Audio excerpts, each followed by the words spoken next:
Robin Hood and the Beggar is a story in the Robin Hood canon which has survived as, among other forms, a late 17th-century English broadside ballad, and is a part of several ballads about the medieval folk hero that form part of the Child Ballad collection, which is one of the most comprehensive collections of traditional English ballads. These two ballads share the same basic plot device in which the English folk hero Robin Hood meets the howlter. Ballad I, Robin Hood and the Beggar I, is Child Ballad 133. One day, Robin Hood sets off on his horse wearing his green mantle, intent on adventure. On his way to Nottingham, he meets a jolly beggar wearing a patched coat and with many bags on his person, which especially attract Robin's attention. The beggar begs, but Robin refuses to offer him charity because, he explains, he is Robin Hood the outlaw and has no money himself. Robin offers to fight him, and the beggar agrees to the fight and lays into him, hoping to injure him and steal his purse. They fight until the blood trickles down Robin's head. Eventually, Robin calls for a truce in which Robin agrees to give over his mantle and horse, and the beggar his coat and bags. They exchange clothing, and Robin, now in the guise of a beggar, brave and stout, approvingly examines the bags and their contents. "For now I have a bag for my bread, so have I another for corn. I have one for malt, and another for salt, and one for my little horn." Robin goes to Nottingham as a beggar, where he hears 3 yeomen are sentenced to hang for poaching the king's deer. He begs the lives from the sheriff, but the sheriff refuses to release the men, disregarding Robin's plea because he appears as a beggar. Just as the men are about to be hanged at the gallows, Robin blows his horn, summoning his 100 archers. They rescue the 3 through violence and return to the greenwood, celebrating the yeoman's entrance into Robin Hood's band.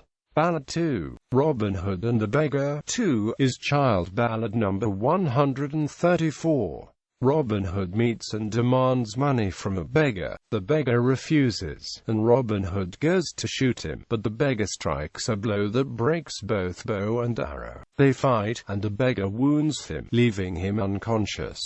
3 of Robin Hood's men find him and manage to revive him. He sends them after the beggar. They know the country and are able to catch him. The beggar offers them money. They decide to take it and kill him, so that Robin Hood would not know. He opens a bag of meal and throws it in the faces. Though Robin Hood would have preferred revenge, he found his men's fate amusing. Historical and cultural significance. This ballad is part of a group of ballads about Robin Hood that in turn, like many of the popular ballads collected by Francis James Child, were in the time considered a threat to the Protestant religion. Puritan writers, like Edward Dering writing in 1572, considered such tales childish folly and witless devices. Writing of the Robin Hood ballads after a jest of Robin Hood, the Victorian collector Francis Child claimed that variations on the Robin met with his match theme, such as this ballad, are sometimes wearisome, sometimes sickening, and that a considerable part of the Robin Hood poetry looks like work done for the petty press, and should be judged as such. Child had also called the Roxburgh and Pepys collections veritable dunghills, in which only after a great deal of sickening grubbing, one finds a very moderate dual, single quote. However, as folklorist and ethnomusicologist Mary Ellen Brown has pointed out, Child's denigration of the later Robin Hood ballads is evidence of an ideological view he shared with many other scholars of his time who wanted to exclude cheap printed ballads such as these from the pedigree of the oral tradition and early literature. Child and others were reluctant to include such broadsides in their collections because they thought they regularized the text, rather than reflecting and/or participating in tradition, which fostered multiformity. On the other hand, the broadsides are significant in themselves as showing, as English jurist and legal scholar John Selden puts it, how the wind sits. As take a straw and throw it up in the air, you shall see by the which way the wind is, which you shall not do by casting up a stone. More solid things do not show the complexion of the times so well as ballads and libels.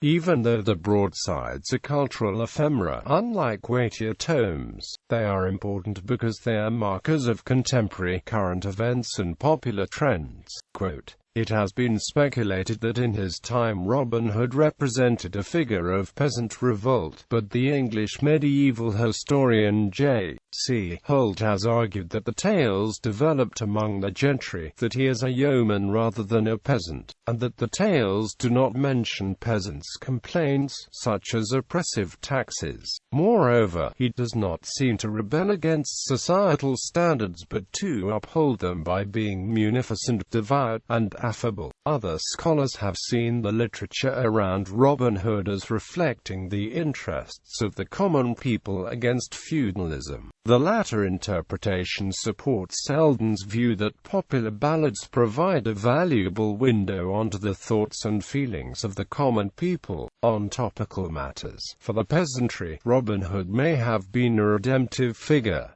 Library. Archival holdings. The English Broadside Ballad Archive at the University of California, Santa Barbara holds 7th-17th century broadside ballad versions of this tale. 3 in the Pepys collection at Magdalen College at the University of Cambridge, 3 in the Roxburgh Ballad collection at the British Library, and 1 in the Crawford collection at the National Library of Scotland.